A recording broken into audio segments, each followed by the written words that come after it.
Bracing for a double-barreled run on guns. First, the pandemic had more people buying weapons. Now, the president's new regulations are raising the caliber of interest in firearms. And 13 Action News anchor Ross DiMattei just talked with a gun store manager, and he joins us live. And Ross, what's he saying? Well, Tricia, in short, he is saying that he is worried, along with the rest of the gun community, that this is just the beginning of a whole wave of restrictions on guns and ammunition coming from the Biden administration. But for him personally, he is expecting yet another spike in sales after what has been a booming year of business.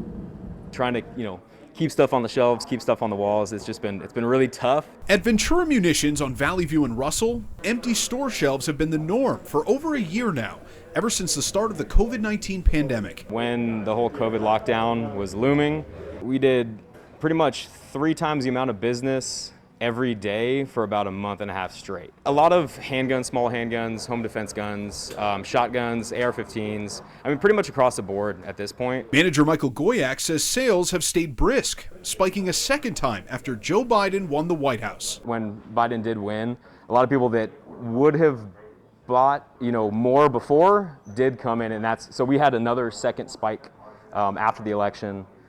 Which we're kind of still seeing kind of the tremors of. Now, following the news of President Biden's executive action banning stabilizing braces and so-called ghost guns, Goyak is expecting a third spike, just on a smaller scale because those are specialty guns. We do sell them. We don't sell a whole ton. It's not a market we've ever really focused on heavy. We're going to be out by the end of the day for any of them that we had. Same thing with the stabilizing braces. We've got probably 180 of the most popular ones left.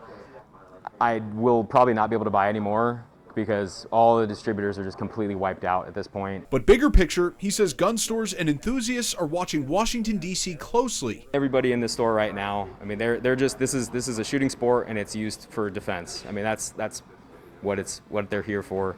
And so we're kind of all on pins and needles, hoping that they don't just continue to crack down and crack down and crack down. And educating themselves. Really, people have taken a solid interest in understanding laws, understanding firearms, understanding gun safety, and it's a pretty cool opportunity to see that.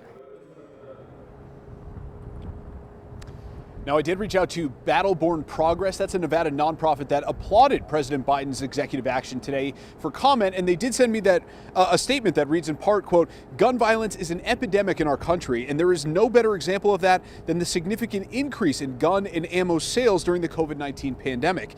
This is an alarming increase," they say, "that shows the need for proper background checks to protect communities from guns falling into the wrong hands." Now, if you'd like to read their full comment, we're going to post that online for you at ktnv.com because they do call on more action from local and federal lawmakers, again, at ktnv.com. We're live off the Las Vegas Strip tonight. Ross DiMattei, 13 Action News. Ross, thank you so much. Well,